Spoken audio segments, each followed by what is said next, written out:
പിതാവിനും പുത്രനും പരിശുദ്ധ റൂഹായിക്കും സ്തുതി, ആദ്യം മുതൽ എന്നേക്ക് തന്നെ ആമേൻ. ഇന്ന് ഏപ്രിൽ 24 വെള്ളി. പുറപ്പാട് പുസ്തകം 33 അധ്യായം 14 വാക്യം. അതിനെ അവൻ, എൻ്റെ സാന്നിധ്യം നിന്നോടുകൂടെ പോരും, ഞാൻ നിനക്ക് സ്വസ്ഥത നൽകും എന്ന് അരുളി ചെയ്തു. ഇന്നത്തെ തിരക്കേറിയ ജീവിതത്തിൽ നാം പലപ്പോഴും ഒറ്റപ്പെട്ടവരായി തോന്നുന്നുണ്ട്.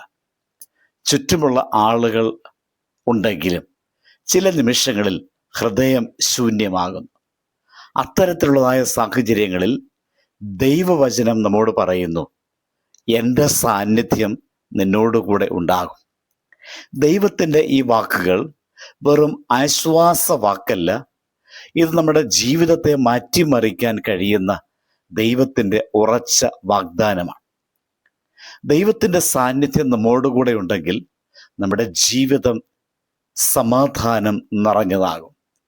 മോശ ദൈവത്തോട് സംസാരിച്ചപ്പോൾ അവൻ വിജയമോ സമ്പത്തോ ചോദിച്ചില്ല. അവൻ ചോദിച്ചത് ദൈവത്തിൻ്റെ സാന്നിധ്യം തന്നെയായിരുന്നു. കാരണം അവൻ മനസ്സിലാക്കിയിരുന്നു, ദൈവം കൂടെയുണ്ടെങ്കിൽ എല്ലാം ഉണ്ടാകും, ദൈവമില്ലെങ്കിൽ ഒന്നും മതിയാകില്ല. അതുകൊണ്ട് നാം ഓർക്കേണ്ടത്, ദൈവ സാന്നിധ്യം ഉള്ളിടത്ത് ഭയമില്ല, ദൈവം കൂടെയുണ്ടെങ്കിൽ യാത്ര തന്നെ അനുഗ്രഹമാണ്. ദൈവത്തിൻ്റെ ആത്മാവിൻ്റെ സാന്നിധ്യം മനുഷ്യനെ ഭയത്തിൽ നിന്ന് സമാധാനത്തിലേക്ക് നയിക്കുന്നു. ദൈവം കൂടെയുണ്ടെങ്കിൽ മരുഭൂമിയും സ്വർഗമാകും. ഈ വാക്കുകൾ നമ്മെ ഓർമ്മിപ്പിക്കുന്നത്, നമ്മുടെ സാഹചര്യങ്ങൾ മാറണമെന്നില്ല, ദൈവത്തിൻ്റെ സാന്നിധ്യമുണ്ടെങ്കിൽ നമ്മുടെ അനുഭവം തന്നെ മാറും എന്നതാണ്. ഒരിക്കൽ ഒരു കുഞ്ഞ് ഇരുട്ടിൽ ഭയന്ന് അമ്മയുടെ കൈ പിടിക്കുന്നു.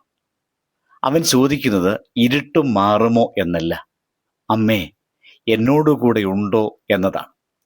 അമ്മയുടെ സാന്നിധ്യം കിട്ടുമ്പോൾ ഇരുട്ട് അവന് പ്രശ്നമല്ലാതാകുന്നു. അതുപോലെ ദൈവം നമ്മോട് പറയുന്നു, ഞാൻ നിന്നോടുകൂടെ ഉണ്ടെങ്കിൽ നീ ഭയപ്പെടേണ്ടതില്ല. അതിനാൽ നമ്മുടെ ജീവിതത്തിൽ പ്രതിസന്ധികൾ ഉണ്ടാകുമ്പോൾ നാം ചോദിക്കേണ്ടത് എന്തുകൊണ്ട് ഇത് സംഭവിക്കുന്നു എന്നല്ല, കർത്താവേ നീ എന്നോടുകൂടെയുണ്ടോ എന്നാകണം. പ്രിയരെ, ഈ സന്ദേശം ഇന്ന് നമ്മുടെ ജീവിതത്തിൽ പ്രയോഗിക്കേണ്ടത് അത്യാവശ്യമാണ്. നാം പലപ്പോഴും ദൈവത്തിൻ്റെ സാന്നിധ്യം അന്വേഷിക്കുന്നുണ്ട്. പ്രാർത്ഥനയിലും ദൈവവചനത്തിലും നാം സമയം ചെലവഴിക്കുന്നുണ്ട്. കാരണം ദൈവത്തെ തേടുന്നവൻ സമാധാനം കണ്ടെത്തും. ദൈവ സാന്നിധ്യമുള്ളവൻ ഒരിക്കലും ഒറ്റപ്പെടില്ല. ദൈവത്തിൻ്റെ സാന്നിധ്യം തന്നെയാണ് യഥാർത്ഥ വിശ്രമം.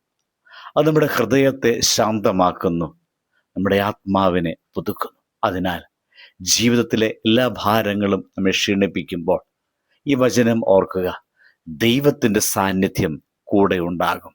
നമുക്ക് വിജയം മാത്രമല്ല, ദൈവം തന്നെയാണ് വേണ്ടത്.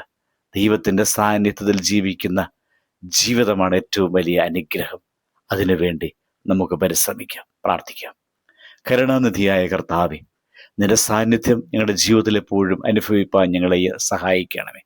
ഭയങ്ങളും ആശങ്കകളും നിറഞ്ഞ ലോകത്തിൽ നിന്റെ സമാധാനം ഞങ്ങളുടെ ഹൃദയങ്ങളിൽ നിറയണേ. നിനക്കൊപ്പമുള്ള യാത്രയിൽ വിശ്രമവും ആശ്വാസവും അനുഭവിപ്പാൻ കൃപ നൽകണമേ. ഞങ്ങൾ ഒറ്റപ്പെടുന്ന നിമിഷങ്ങളിൽ നിന്നോട് കൂടെയുണ്ട് എന്ന ആ ശബ്ദം കേൾപ്പാൻ ഞങ്ങളെ സഹായിക്കണമേ. ഈ ദിനവും ഞങ്ങളുടെ ജീവിതവും നിന്റെ കൈകളിൽ സമർപ്പിക്കുന്നു. ആമേൻ. ദൈവം അനുഗ്രഹിക്കട്ടെ.